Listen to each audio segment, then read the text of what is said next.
जय हिंद। नमस्कार प्यारे बच्चों, आप सभी लोगों का मोस्ट वेलकम है आपके अपने प्यारे से YouTube channel C K S online classes में।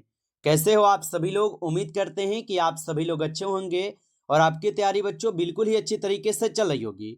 तो प्यारे बच्चों, आज के इस क्लास में हम सभी लोग जो देखने वाले हैं क्लास 12th जियोग्राफी के प्यारे बच्चों 5 फरवरी के लिए वायरल क्वेश्चन आंसर को, जो कि प्यारे बच्चों आप लोग को 5 फरवरी के फाइनल बोर्ड परीक्षा में ये सभी प्रश्न आपको देखने को मिलेंगे।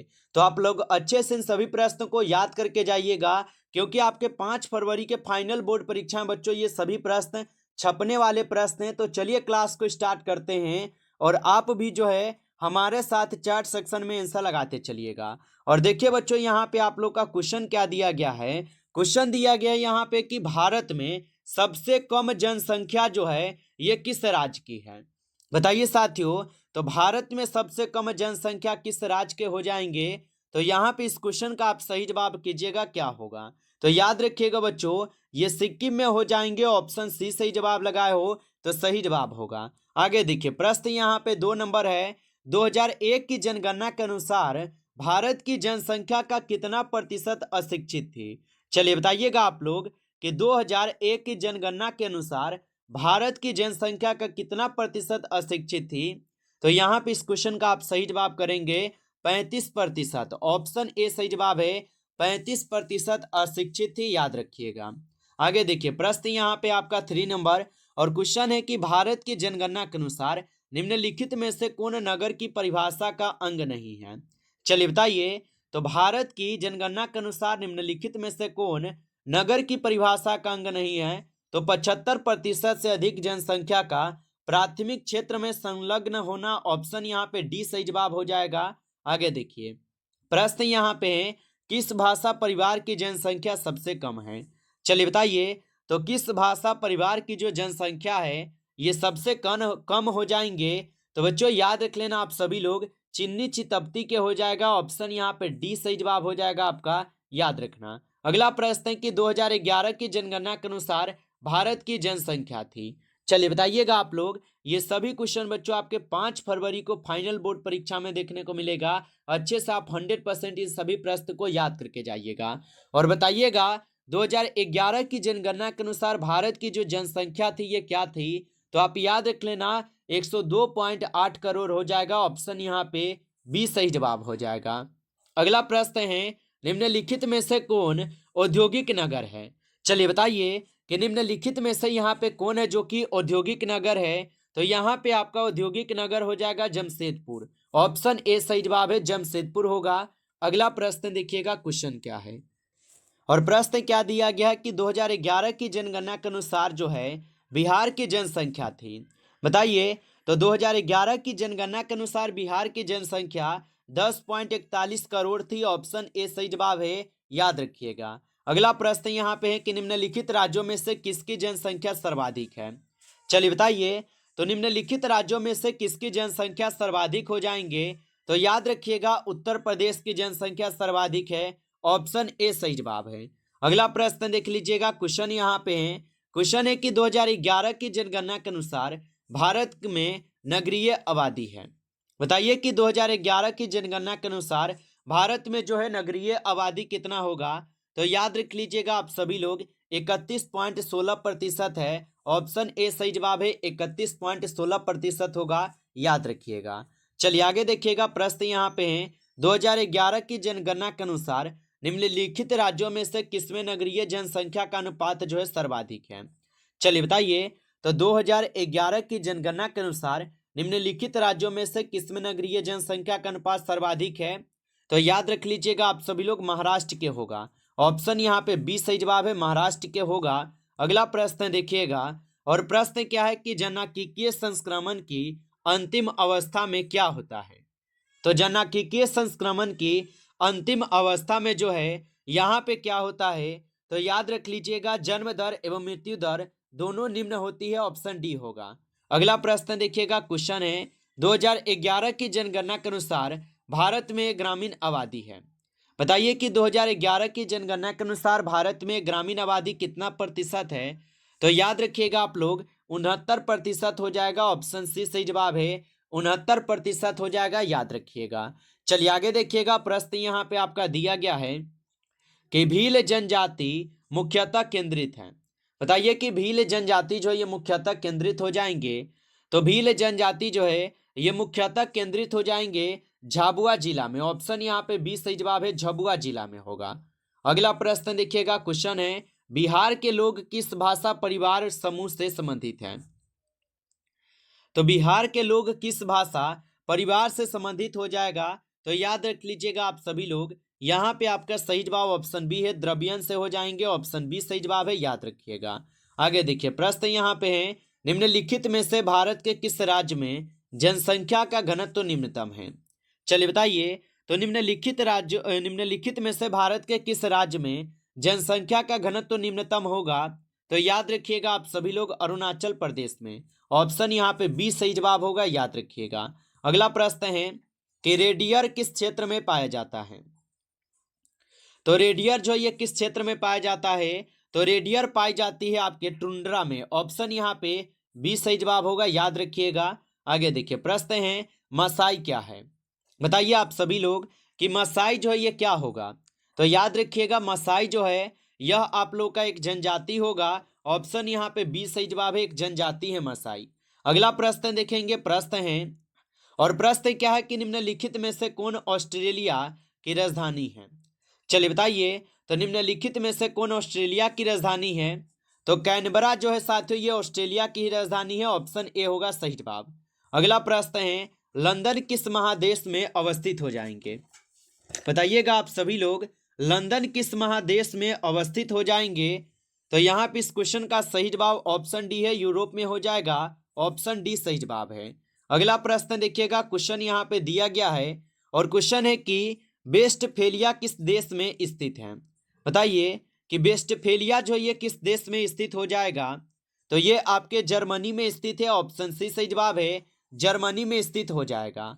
अगला क्वेश्चन देखिएगा कि नम बिंदु बस्ती किस क्षेत्र की विशेषता है। चलिए बताइएगा आप लोग कि नम बिंदु बस्ती किस क्षेत्र की विशेषता होगा। तो याद रखिएगा साथियों, ये मरुस्थलीय क्षेत्र की विशेषता है। ऑप्शन ए सही जवाब है। आगे देखिएगा, प्रश्न यहाँ पे है कि लोयस मैदान में किस प्रकार का घर जो है पाया जाता है। चलिए बताइएगा, तो लोयस मैदान में किस प्रकार का घर पाया जाता है। तो इसमें पाई जाती है गुफा वाले घर। ऑप्शन यहाँ पे बी सही जवाब है, गुफा वाले घर होगा। अगला प्रश्न है कि पर्वत एवं ऊंचे पठार पर किस प्रकार की बस्ती जो है साथियों पाई जाती है। चलिए बताइए, तो पर्वत एवं ऊंचे पठार पर किस प्रकार की बस्ती पाई जाती है। तो याद रख लीजिएगा साथियों, ये सीढ़ी नुमा पाई जाती है। ऑप्शन सी सही जवाब है। अगला प्रश्न है निम्नलिखित में से कौन सांस्कृतिक नगर है। चलिए बताइए, तो निम्नलिखित में से कौन है जो कि सांस्कृतिक नगर है। तो याद रख लीजिएगा आप सभी लोग, मक्का हो जाएगा। ऑप्शन सी सही जवाब है, मक्का होगा। अगला प्रश्न देखिएगा, क्वेश्चन है कि निम्नलिखित में से कौन सा उद्योग दूसरे उद्योग के लिए कच्चा माल जो है तैयार करता है। चलिए बताइएगा आप सभी लोग कि निम्नलिखित में से कौन सा उद्योग है जो कि दूसरे उद्योग के लिए कच्चा माल जो है तैयार करता है। तो याद रखिएगा आप सभी लोग, यहाँ पे हो जाएंगे आधारभूत उद्योग। ऑप्शन ए यहाँ पे सही जवाब होगा। आगे देखिएगा, प्रश्न यहाँ पे है हथकरघा उद्योग है।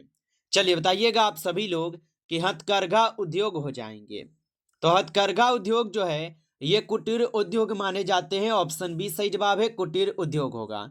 अगला प्रश्न देखिएगा, सूती वस्त्र उद्योग का कच्चा माल क्या है।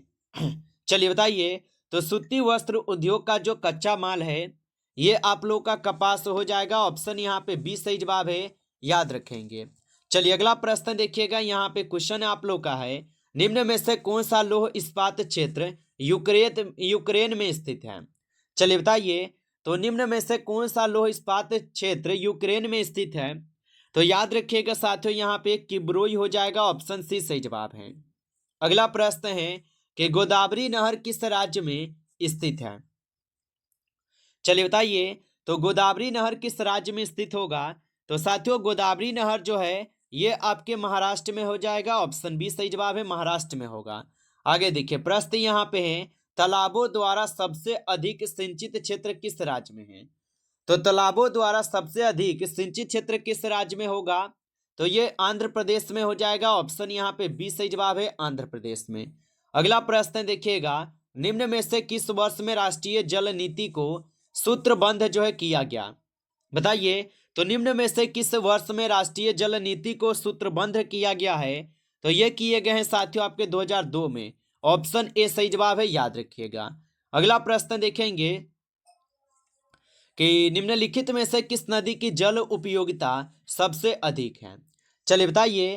तो निम्नलिखित में से किस नदी की जल उपयोगिता सबसे अधिक है? तो ये गंगा की हो जाएंगे। ऑप्शन सी सही जवाब है। अगला प्रश्न देखिएगा, किस देश में सेंट जॉन से वैंकूवर के बीच महामार्ग है? बताइए, किस देश में सेंट जॉन से वैंकूवर के बीच महामार्ग है? तो ये हो जाएगा ऑस्ट्रेलिया से। ऑप्शन यहाँ पे बी सही जवाब है, ऑस्ट्रेलिया होगा। अगला प्रश्न देखिएगा, नोआ मूडी लौह अयस्क क्षेत्र जो ये स्थित है? चलिए बताइए। तो नोया मूडी लौह अयस्क क्षेत्र जो ये स्थित कहाँ पे होगा? तो ये स्थित हो जाएगा झारखंड में। ऑप्शन यहाँ पे बी कीजिएगा, सही जवाब झारखंड में है। अगला प्रश्न है, धनबाद प्रसिद्ध हो जाएंगे। बताइए आप सभी लोग कि धनबाद जो ये प्रसिद्ध होगा, तो धनबाद जो साथियों ये कोयले के लिए प्रसिद्ध हो जाएगा। ऑप्शन ए सही जवाब है, कोयले के लिए। अगला प्रश्न है कि पंचपटमाली खान किस खनिज से जो है साथियों संबंधित है? चलिए बताइए। तो पंचपटमाली खान किस खनिज से संबंधित होगा? तो याद रखिएगा साथियों, ये हो जाएंगे आपके किससे? तो ये बॉक्साइट से हो जाएगा। ऑप्शन यहाँ पे बी सही जवाब है, बॉक्साइट से है। आगे देखिए, प्रश्न यहाँ पे है, निम्न में से कौन रेडियो सक्रिय खनिज है? बताइए। और बच्चों, आप लाइक जो है इस क्लास को नहीं किए होंगे तो आप क्लास को एक बार लाइक जरूर कर लेना। नए हो चैनल पे तो सब्सक्राइब कर लीजिएगा, ताकि जब भी क्लास स्टार्ट हो तुरंत नोटिफिकेशन आपके पास जो है पहुंच सके। तो नए हो तो चैनल को भी सब्सक्राइब कर लेना, और सब्सक्राइब करके एक बार कमेंट में आइए न्यू स्टूडेंट सर जरूर लिखिएगा। और निम्न में से कौन यहाँ पे रेडियो सक्रिय खनिज है? तो यहाँ पे आपका सही जवाब जो है ऑप्शन डी हो जाएगा, उपयुक्त सभी हो जाएगा। आगे देखिए, प्रश्न है कि रानीगंज जो ये प्रसिद्ध है? चलिए बताइए, रानीगंज जो ये किसके लिए प्रसिद्ध है? तो रानीगंज जो ये कोयले के लिए प्रसिद्ध हो जाएगा। ऑप्शन बी सही जवाब है, कोयले के लिए। अगला प्रश्न देखिएगा, पानीपत तेल शोधक केंद्र जो है ये किस राज्य में अवस्थित है? बताइए साथियों। तो पानीपत तेल शोधक केंद्र किस राज्य में अवस्थित है? तो याद रख लीजिएगा साथियों, ये हो जाएंगे हरियाणा में। ऑप्शन ए सही जवाब है, हरियाणा में होगा। आगे देखिए साथियों, प्रश्न है, हल्दिया तेल संशोधन कारखाना अवस्थित है? चलिए बताइए। तो हल्दिया तेल शोधन कारखाना अवस्थित हो जाएगा। तो साथियों ये आपके पश्चिम बंगाल में अवस्थित है। ऑप्शन यहाँ पे बी सही जवाब है। अगला प्रश्न देखिएगा कि बिटुमिन्स किस किस खनिज का प्रकार है? चलिए बताइए। तो बिटुमिन्स जो ये किस खनिज का प्रकार हो जाएगा? तो यहाँ पे इस क्वेश्चन का आप सही जवाब जो है ऑप्शन यहाँ पे साथियों क्या करेंगे? तो ऑप्शन यहाँ पे सी कीजिएगा, कोयला के लिए। ऑप्शन सी सही जवाब है, कोयला के लिए होगा। आगे देखिएगा, प्रश्न यहाँ पे दिया गया आपका, और प्रश्न क्या दिया गया कि झरिया क्षेत्र किसके लिए प्रसिद्ध है? चलिए बताइए। तो झरिया क्षेत्र किसके लिए प्रसिद्ध हो जाएगा? तो झरिया क्षेत्र जो है साथियों ये हो जाएंगे आपके किसके लिए? तो ये तांबा के लिए हो जाएगा। ऑप्शन बी सही जवाब है, तांबा के लिए। अगला प्रश्न यहाँ पे है, दामोदर घाटी परियोजना जो ये स्थित है? तो दामोदर घाटी परियोजना जो है साथियों ये स्थित है महाराष्ट्र में। ऑप्शन ए सही जवाब है, महाराष्ट्र में हो जाएगा। अगला प्रश्न यहाँ पे है कि गुरु महिसानी खान किस खनिज के लिए जो साथियों प्रसिद्ध संबंधित है? तो गुरु महिसानी खान जो ये किस खनिज से संबंधित हो जाएगा? तो साथियों ये आपके कोयला के लिए हो जाएंगे। ऑप्शन बी सही जवाब है। अगला प्रश्न देखिएगा साथियों, प्रश्न है, कलपक्कम किस राज्य में है? तो साथियों कलपक्कम जो ये किस राज्य में है? तो याद रखिएगा साथियों ये हो जाएंगे गुजरात राज्य में। ऑप्शन सी सही जवाब है। अगला प्रश्न देखिए, क्वेश्चन है, निम्नलिखित नदियों में से कौन पूर्व की ओर प्रवाहित नहीं होती है? चलिए बताइए। तो निम्नलिखित नदियों में से कौन है जो कि पूर्व की ओर प्रवाहित नहीं होती है? तो तापी जो है साथियों ये पूर्व की ओर प्रवाहित नहीं होती है। ऑप्शन सी सही जवाब है। अगला प्रश्न है, बांस ड्रिप सिंचाई प्रणाली जो है साथियों ये प्रसिद्ध है? तो बांस ड्रिप सिंचाई प्रणाली जो है साथियों ये मेघालय में प्रसिद्ध है। ऑप्शन सी सही जवाब है। अगला प्रश्न देखिएगा, किस वर्ष भारतीय रेल की शुरुआत जो है साथियों हुई थी? चलिए बताइए। तो किस वर्ष भारतीय रेल की शुरुआत हुई? तो याद रखिएगा 1853 में भारतीय रेल की शुरुआत होती है? अगला प्रश्न देखिएगा, नागपुर योजना जो ये किस परिवहन से संबंधित है? बताइए साथियों, तो नागपुर योजना किस परिवहन से संबंधित होगा? तो नागपुर योजना हो जाएंगे सड़क परिवहन से। ऑप्शन यहाँ पे बी सही जवाब है, सड़क परिवहन से। आगे देखिए, प्रश्न यहाँ पे आपका दिया गया है और 50 नंबर क्वेश्चन है, निम्नलिखित राज्यों में से किस राज्य में सड़कों का घनत्व अधिक है? बताइए साथियों कि निम्नलिखित राज्यों में से किस राज्य में सड़कों का घनत्व अधिक होगा? तो याद रखिएगा साथियों, ये केरल राज्य में है। ऑप्शन सी सही जवाब है, केरल राज्य में। नमस्कार बच्चों, इस क्लास में जो कुल आपके 50 क्वेश्चन थे और 50 क्वेश्चन में आप लोग को पहले से कितना क्वेश्चन याद था आप कमेंट करके बताइएगा। बच्चों यदि आपको क्लास अच्छा लगा हो तो आप इस क्लास को लाइक कर लीजिएगा। नए जुड़े हैं इस चैनल पे तो आप इस चैनल को जो है सब्सक्राइब कर लीजिए और सब्सक्राइब करके आप ऑल नोटिफिकेशन को ऑल पे दबा के जुड़े रहिए बच्चों, ताकि जब भी क्लास हो सबसे पहले क्लास का नोटिफिकेशन आपके पास जो है साथियों पहुंच सके। तो आप इस चैनल को साथियों सब्सक्राइब जो है जरूर कर लीजिएगा। चलिए फिर मिलते हैं आपसे एक नेक्स्ट टॉपिक के साथ नेक्स्ट क्लास में। तब तक के लिए जय हिंद, जय भारत।